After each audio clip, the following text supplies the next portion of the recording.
Assalamualaikum warahmatullahi wabarakatuh. Ikhwan akhwat rahimakumullah. Sungguh bahagia sekali kita dapat berada bersama-sama kembali di Rasil TV dan Radio. Dan untuk Kamis siang seperti biasa kami hadir dalam acara Ruang Kesehatan. Mudah-mudahan selama sampai dengan pukul 15 nanti kita akan bersama-sama menambah tabung jiwa kita dengan hal-hal terkait dengan kesehatan. Mudah-mudahan juga semuanya ini membuat kita semakin pandai membawakan diri sebagai hamba Allah. Sekali lagi terima kasih. Alhamdulillah untuk semua ini. Tidak lupa salam salawat kita sampaikan kepada kekasih kita Muhammad Rasulullah SAW beserta dengan keluarga dan sahabatnya. Alhamdulillah, Dr. Adi Wibowo Nur Hidayat SPK JK sudah hadir bersama kita. Assalamualaikum warahmatullahi wabarakatuh, Dok. Waalaikumsalam warahmatullahi wabarakatuh. Terima kasih sudah melangkah ke Rasil TV dan Radio karena informasi ini pasti akan sangat membantu kami untuk tahu banyak hal. Ngomong-ngomong, oleh-oleh buat yang mendengar dan menyaksikan Rasil TV dan Radio ini yang akan jadi bahasan apa ya? Insya Allah akan dibahas mengenai depresi dan bunuh diri. Depresi dan bunuh diri. Dua hal yang saling terkait, tapi memang belakangan ini hal ini menjadi bagian yang sangat ditakuti tetapi terjadi di dalam keluarga kita. Stres bisa ke depresi ya, Dok? Bisa. Dan seperti apa itu? Nah, informasi ini yang mudah-mudahan membuat kita semakin aware dan peduli. Jangan sampai kita biarkan hal-hal yang kira-kira seperti yang akan Dr. Adi sampaikan berada pada titik depresi dan keinginan untuk melakukan bunuh diri. Nggak sabar rasanya ya. Dok, silahkan Dok. Kita akan simak sepenuhnya kaitannya dengan topik bahasan kita, depresi dan bunuh diri. Silahkan. Terima kasih. Assalamualaikum warahmatullahi wabarakatuh. Alhamdulillahirabbil alamin. Allahumma shalli ala sayyidina Muhammad wa ala ali sayyidina Muhammad. Bapak Ibu yang kami muliakan, pada siang hari ini saya diminta untuk berbicara mengenai depresi. Kenapa depresi itu penting untuk dibahas? Kita tahu bahwa dari seluruh penduduk bumi yang jumlahnya diperkirakan 6,5 miliar manusia, ada 300 juta yang terkena depresi. Itu data resmi dari Badan Kesehatan Dunia WHO, dan kita juga tahu topik yang akan dibahas berikutnya mengenai bunuh diri. Dalam 40 detik itu ada satu orang manusia di dunia yang melakukan bunuh diri. Dan itu cukup besar, dalam arti bahwa kondisi-kondisi ini merupakan bahaya saat ini dan di masa depan. Karena kita tahu dari data global, depresi merupakan kondisi neuropsikiatri yang berkontribusi nomor 1 untuk penyakit-penyakit non-infeksi atau tidak menular. Jadi penyakit-penyakit itu selama ini kita hanya berpikir, karena dia infeksi, karena dia demam, tapi penyakit-penyakit jiwa terkait dengan psikiatri itu juga membuat orang tidak bisa berfungsi dengan baik secara biopsikososial dan spiritual. Kenapa depresi ini kita bahas kali ini? Karena pada tahun ini Badan Kesehatan Dunia di seluruh dunia mengambil topik tentang depression let's talk. Diterjemahkan secara awam dalam bahasa Indonesia dengan curhat yuk. Jadi kita berpikir bahwa depresi itu menjadi satu hal yang harus dihadapi, kemudian diselesaikan dengan pengobatan secara medis.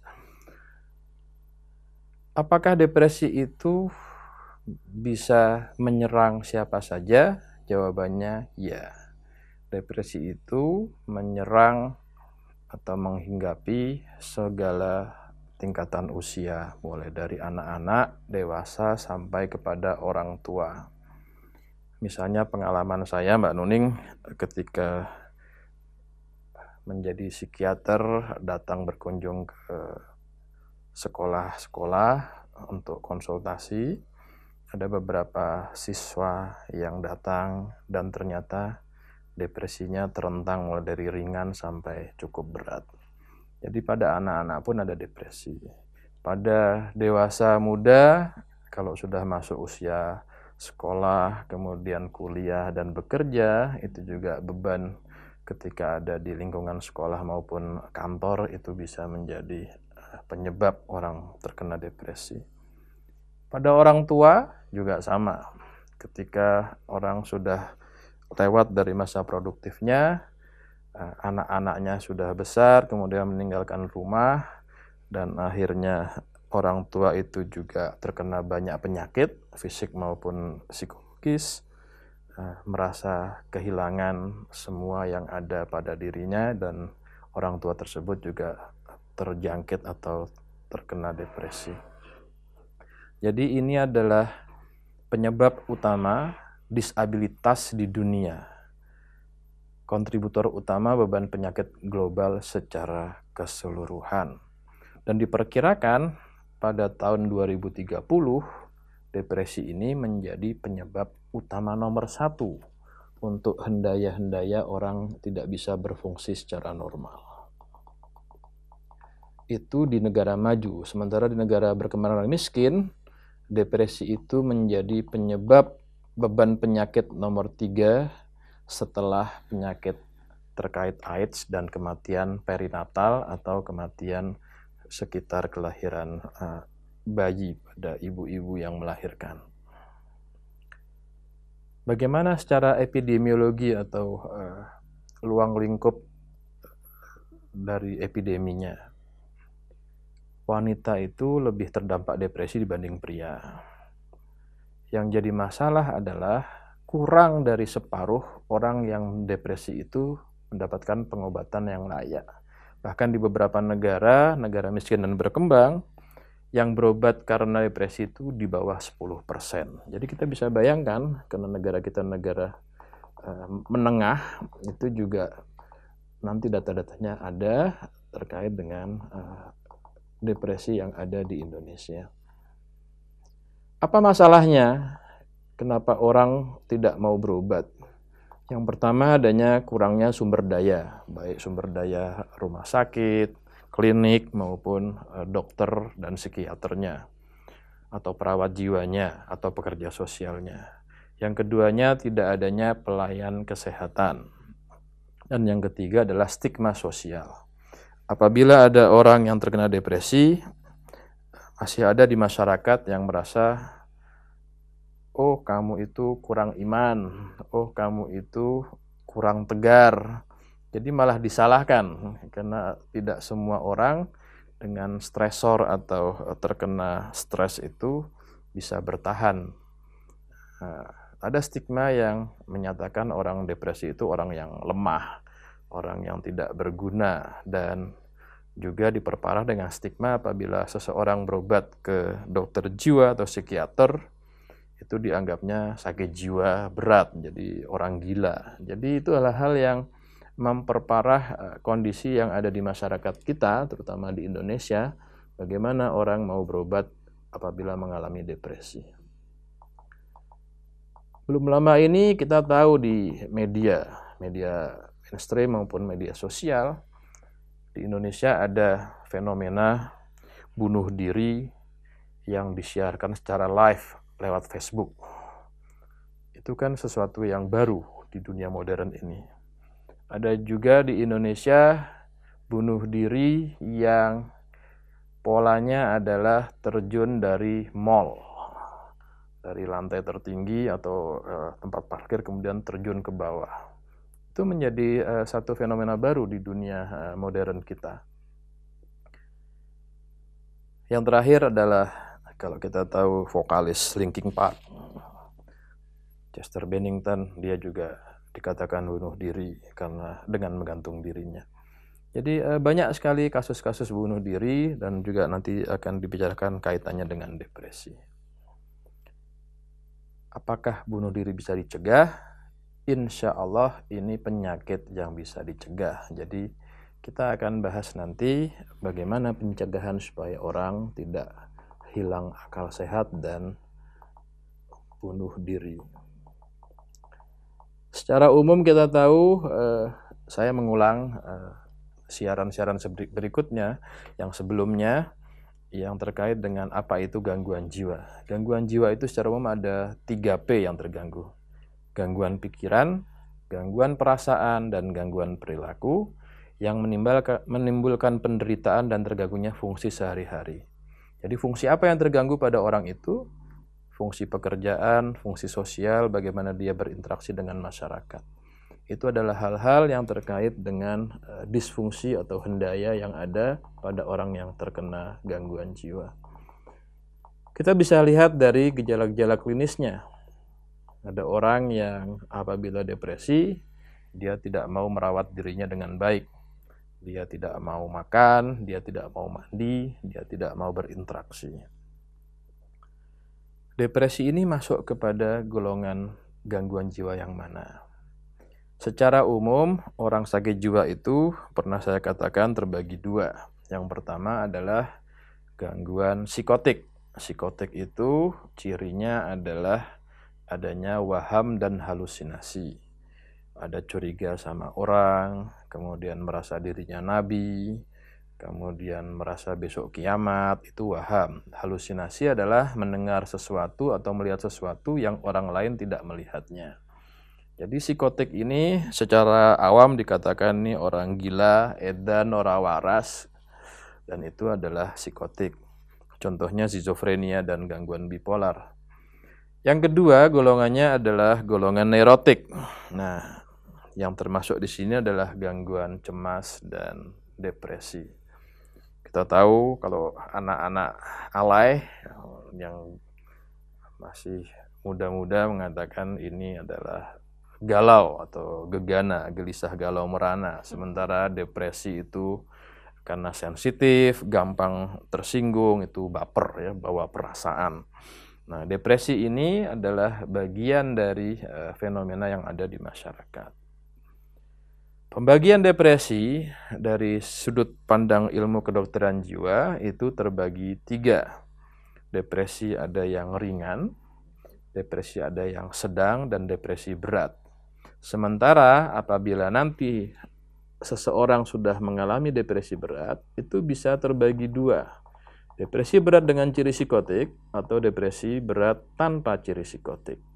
Apa artinya itu? Depresi berat dengan ciri psikotik, depresi yang akhirnya menimbulkan orang itu mendengar suara-suara, melihat bayangan-bayangan, dan itu disebut halusinasi. Dan perilakunya kacau sekali. Itu termasuk gangguan jiwa berat. Jadi itu adalah pembagian dari depresi secara klinis. Ada juga yang depresi itu bagian dari gangguan bipolar. Kita tahu bipolar itu gangguan jiwa yang bi itu 2, polar itu kutub. Jadi 2 kutub yang sangat ekstrim. Yang pertama adalah adanya episode manik atau euforia, terlalu happy, banyak bicara. Ada juga yang episode depresi. Nah, episode depresi itu berlangsung minimal 2 minggu lamanya. Apa yang menyebabkan orang terhinggap depresi? Itu adalah interaksi dari faktor-faktor biologis, psikologis, sosial, dan spiritual. Dan banyak sekali data-data medis yang menjelaskan bagaimana depresi itu berlangsung. Ada yang namanya dysregulasi heterogen amin biogenik, ada berkurangnya neurotransmitter atau zat kimia di otak yang namanya serotonin, MHPG, norepinefrin, dan dopamin. Ada juga yang mengaitkan dengan faktor keturunan, dengan faktor genetik. Bagaimana dengan kembar monozigot, itu 53%. Dizigot 13-28%. Jadi itu semua mempengaruhi bagaimana orang bisa terhinggap atau terjangkit depresi. Bagaimana dengan perbedaan hormonal? Ada juga, makanya ada perbedaan antara laki dengan perempuan. Karena misalnya pada wanita yang setelah melahirkan, ada yang namanya sindroma depresi pasca melahirkan. Itu juga terkait hormonal. Hal-hal yang terkait dengan depresi ini juga dikaitkan dengan gejala-gejala klinisnya.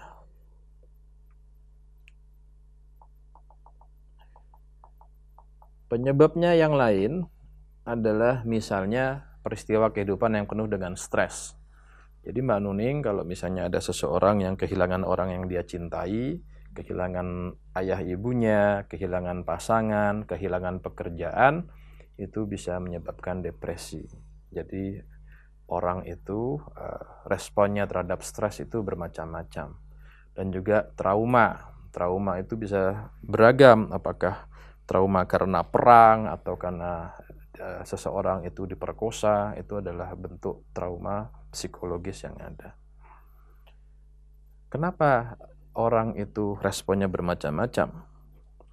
Kita ingat di Quran Allah berfirman di akhir surat Al-Baqarah, A'udzubillahi minasyaitonirrajim, la yukallifullahu nafsan illa wus'aha laha ma kasabat wa 'alaiha maktasabat. Terjemahannya kira-kira demikian. Allah itu tidak akan memberikan ujian kepada umatnya, kepada manusia itu, kecuali sudah sesuai dengan takarannya.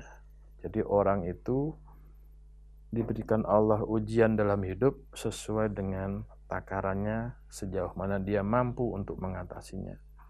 Nah, cilakanya manusia itu kadang-kadang tidak kembali kepada al-Islam, tidak kembali kepada Quran dan hadis. Ada yang kalau dapat ujian stres dari kehidupannya, dia larinya kepada narkoba, dia larinya kepada judi, dia larinya kepada dunia gemerlap, dugem, kepada perempuan. Jadi hal demikian yang akan memperparah stresornya yang sudah dia alami dan tidak kembali untuk mendapatkan apa-apa yang sebelum dari trauma atau musibah itu dia bisa kembali normal. Hal-hal yang lain adalah faktor kepribadian yang menyebabkan depresi. Yang rentan itu adalah kepribadian yang obsesif kompulsif, kemudian histrionik, jadi orangnya sangat histerikal, kemudian ada gangguan ambang, kemudian distimia dan siklotimia. Ini adalah semua terkait dengan alam perasaan seseorang.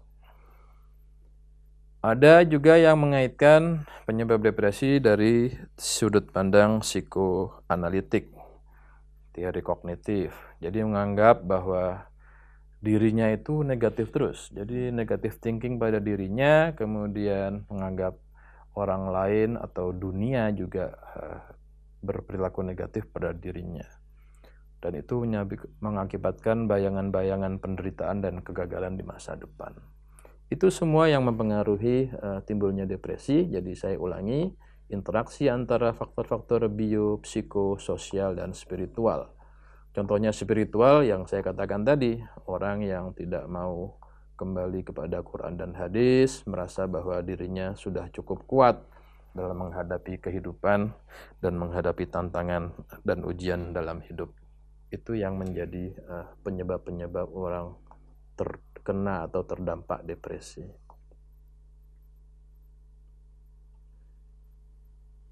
Bagaimana dengan kerugian-kerugian ekonomi? Di Indonesia itu sudah dihitung dari Kementerian Kesehatan. Kerugian ekonomi karena gangguan jiwa itu minimal 20 triliun rupiah. Jadi demikian besarnya dampak dari orang terkena gangguan jiwa. Misalnya orang depresi, ada yang dia tidak mau keluar rumah untuk mencari nafkah. Ada yang hubungannya dengan keluarganya terganggu. Ada yang dia tidak mau bertemu dengan orang lain. Dan itu mengganggu sekali. Gejala-gejala apa yang bisa kita lihat dari seseorang yang terkena depresi? Saya katakan tadi, depresi itu lama waktunya minimal 2 minggu, Pak Nuning. Jadi bedanya dengan respon emosional sesaat itu, apabila ada stres, orang itu biasanya kan akan bereaksi. Tapi apabila seseorang itu sampai lebih dari 2 minggu mengalami hal-hal demikian, itu bisa dikatakan depresi. Yang pertama adalah moodnya depresif. Jadi alam perasaannya itu murung, mudah sedih, terlihat tidak ceria. Gitu. Kemudian perasaannya apatis, tidak ada kegembiraan dan tidak ada keriangan. Proses berpikir lambat, karena itu fungsi kognitif di otak juga terganggu. Kita tahu orang depresi itu juga mengakibatkan matinya sel-sel neuron di otak, di saraf. Jadi ada teori yang menyebutkan bila seseorang itu terkena stres, sel-sel neuronnya itu mati. Semakin sering stres, semakin banyak yang mati dan semakin depresi atau dia ada gangguan jiwa yang lain.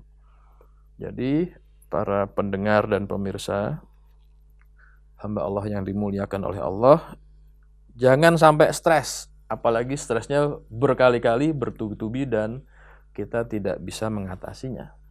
Semakin banyak stres, semakin banyak yang mati sel-sel di otak kita dan sel-sel saraf itu tidak bisa berfungsi dengan baik. Jadi semakin parah orang terkena depresi. Gejala yang lain adalah tidak dapat merasakan positive feeling. Kemudian berpikirnya kalau sudah berat tentang ide-ide bunuh diri. Mengenai bunuh diri ini, ada yang baru berpikir mau bunuh diri, ada yang sudah mencoba bunuh diri, dan ada yang sukses bunuh diri. Jadi kalau kita di ilmu kedokteran itu ada yang namanya tentamina suicidum, percobaan-percobaan bunuh diri. Dan pada orang depresi, kemungkinan untuk melakukan bunuh diri juga cukup besar pada depresi berat. Orang depresi itu sulit mengambil keputusan. Jadi dia tidak bisa jadi pimpinan perusahaan, dia tidak bisa menjadi ketua organisasi. Karena apa? Karena dia tidak bisa berpikir jernih dan mengambil keputusan. Ada gangguan dalam psikomotornya, jadi dia lamban, ya, energinya menurun, dan ada gangguan makan. Bisa gangguan makan itu tidak mau makan atau makan terus. Jadi orang depresi itu ada yang kurus sekali, ada yang gemuk sekali. Jadi depresi itu bisa gangguan makan, ada tadi gangguan tidur, ya, bisa tidak tidur-tidur, insomnia. Ada juga yang tidur terus-menerus. Ya, jadi ada gangguan makan, gangguan tidur, ada gangguan seksual. Biasanya libidonya atau nafsu seksualnya menurun. Ada juga gangguan psikosomatis. Ya, jadi rasanya tuh badannya tidak fit dan ada di mana-mana keluhannya, berpindah-pindah. Hilang minat dan kesenangan, tidak tertarik pada aktivitas yang menyenangkan. Kalau misalnya dulu hobinya sukanya berkebun atau memelihara kambing, kalau dia depresi, dia tidak bisa melakukan aktivitas atau hobinya itu dengan baik.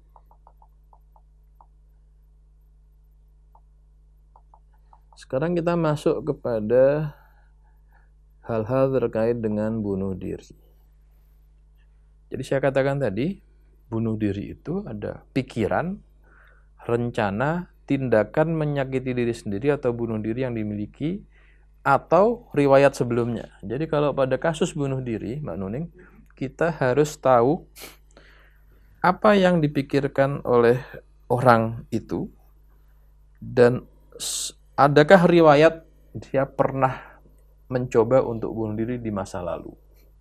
Biasanya kami dari bidang kedokteran jiwa, di psikiatri itu, harus detail menanyakan, sudah pernah mencoba bunuh diri, berapa kali ingin bunuh diri, dengan cara seperti apa. Ya. Karena ada beberapa yang menggunakan cairan pestisida tertentu. Ya. Ada yang menggantung dirinya, ada yang menyayat nadinya, ada yang membeli sianida. Jadi banyak cara untuk bunuh diri. Tapi sebenarnya hal-hal demikian itu tidak perlu kalau kita kembali kepada agama Islam. Allah itu sudah memberikan tuntunan bahwa kita itu tidak perlu sedih. Saya akan bacakan Al-Quran Ali Imran ayat 139. A'udzubillahi minasyaitonirrajim. Wala tahinu wala tahzanu wa antumul a'launa in kuntum mu'minin. Terjemahannya, janganlah kamu melemah dan janganlah pula kamu bersedih hati, padahal kamulah orang-orang yang paling tinggi derajatnya jika kamu orang-orang mukmin. Jadi kalau orang mukmin itu Allah beritahukan dalam Quran derajatnya itu paling tinggi. Top markotop. Tidak ada yang melebihi orang-orang mukmin. Jadi kalau misalnya kita terkena ujian dalam hidup, kemudian kita bersedih hati dan melemah, itu Allah tidak menyukainya. Di Ali Imran tadi 139. Dikatakan bahwa firman Allah tadi, kita harus berusaha supaya kita menunjukkan bahwa kita tuh orang-orang yang terbaik. Orang-orang yang tertinggi derajatnya dibanding umat-umat yang lainnya. Jadi kita apabila ada ujian dalam hidup, sedih boleh. Itu respon yang sangat normal. Misalnya ada orang tua meninggal, kita tertawa-tawa. Itu kan gemblung. Ya, jadi itu tidak sesuai dengan sunatullah. Pasti sedih. Tetapi jangan berlebihan. Apabila misalnya kita naudzubillah kemalingan, kehilangan semua harta, sedih, ya wajar. Tapi apabila sedihnya berlebihan, lebih dari 2 minggu, kemudian gejala-gejala yang tadi ada, dan sampai depresi, itu yang dilarang dalam agama. Itu adalah gambaran mengenai apa itu depresi dan bunuh diri. Bagaimana dengan gangguan-gangguan perilakunya? Ada yang isolasi sosial, dia tidak mau ketemu orang. Ada yang kerjanya curiga, bahasa Inggrisnya curigation. Selalu curiga sama orang lain. Ada yang mudah marah, ada juga yang agitasi. Ya. Jadi hal-hal demikian yang ada pada orang-orang dengan depresi. Pikirannya bagaimana? Tidak ada rasa percaya diri pada orang depresi. Rendah diri, mudah tersinggung, kemudian madesu, ya, masa depan suram. Ya. Semuanya tidak ada yang menyenangkan hatinya. Itu adalah gambaran dari depresi yang ada di dalam gejala-gejala klinis. Apabila seorang depresi, apa yang harus dikerjakan? Jadi, untuk terapinya atau tata laksananya, yang pertama, datanglah berobat ke dokter jiwa. Nanti insya Allah akan diberikan ada yang namanya psikoterapi, yaitu pendekatan psikologis.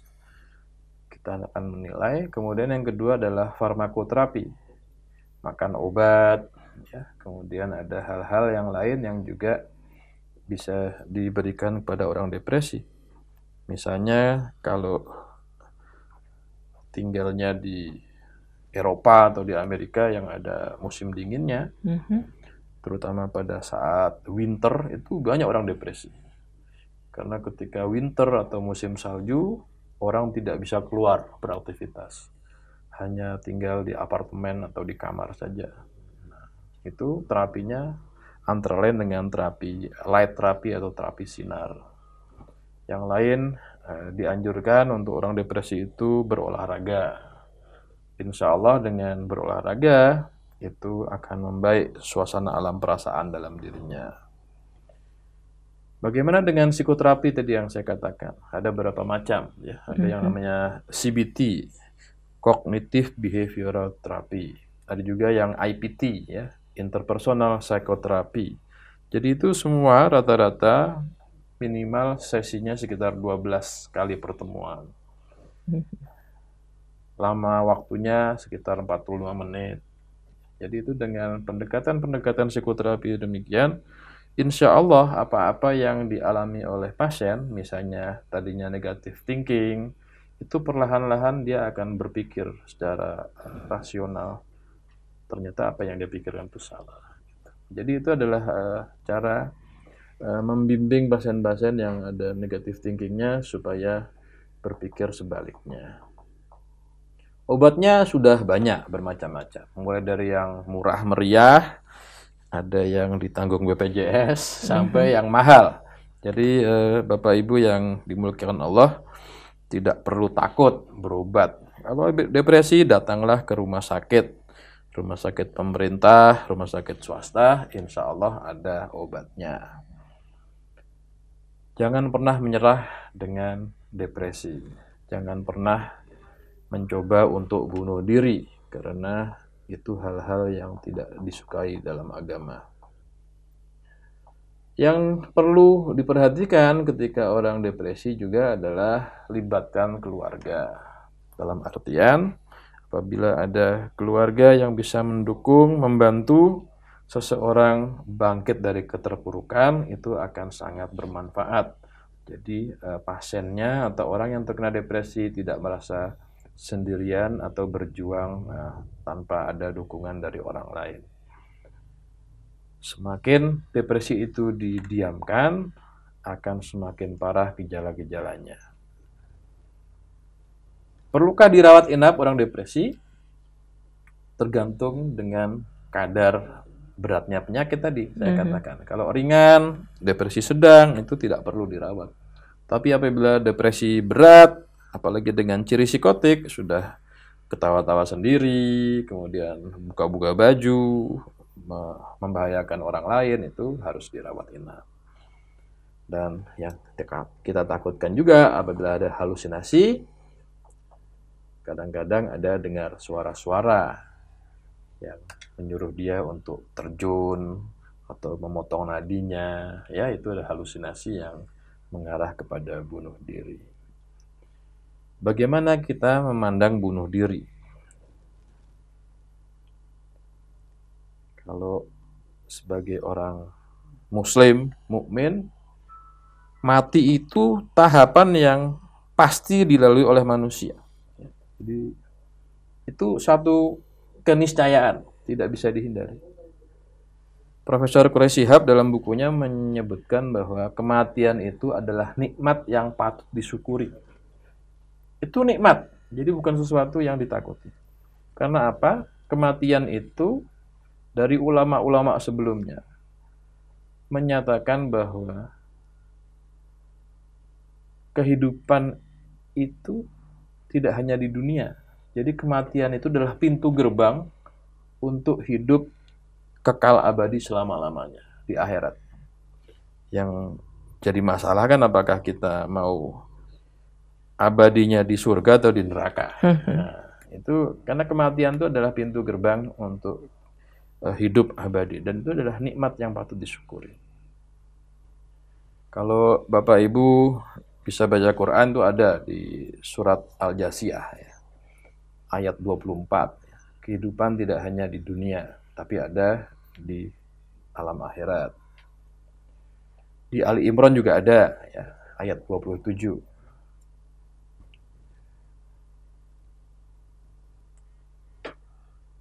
Engkau Allah mengeluarkan yang hidup dari yang mati, dan engkau mengeluarkan yang mati dari yang hidup. Itu ada juga di Quran. Jadi kematian itu sesuatu keniscayaan, kemudian hidup dan mati itu silih berganti.